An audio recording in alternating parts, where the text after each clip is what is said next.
Habar apa hari ini? Habar baik. Assalamualaikum dan salam sejahtera. Apa berita baik di wilayah Persekutuan Labuan hari ini? Jom kita sama-sama kongsikan. Berita baik yang pertama. Baru-baru ini telah berlangsung Labuan Birdfest 2026 mencatat lebih 4,000 pengunjung dalam masa 2 hari bermula 15 hingga 16 Ogos. Jumlah ini jauh melebihi sasaran awal sebanyak 1,000 pengunjung.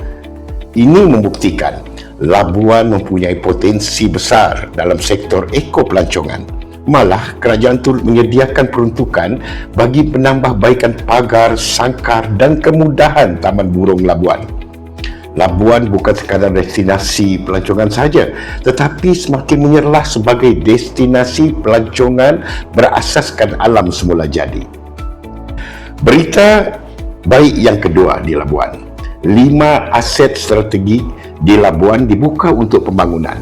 Antaranya Kelab Golf Antarabangsa Labuan, Pulau Rusukan Besar, bekas tapak hotel Labuan serta beberapa lot tanah strategik. Apa maknanya kepada kita? Lebih banyak ruang untuk pelaburan, aktiviti ekonomi dan peluang pekerjaan. Ini adalah sebahagian daripada usaha memperkukuh Labuan sebagai pusat ekonomi yang berdaya saing.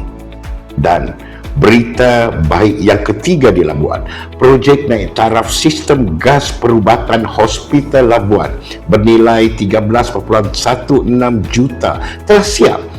Kemudahan kesihatan yang lebih baik bermakna perkhidmatan kesihatan yang lebih selamat dan berkualiti untuk rakyat Labuan. Inilah pembangunan yang kita mahu, pembangunan yang akhirnya kembali manfaatnya kepada rakyat. Labuan sedang bergerak ke hadapan. Pelancongan berkembang, ekonomi diperkasa dan kesejahteraan rakyat terus diberi perhatian.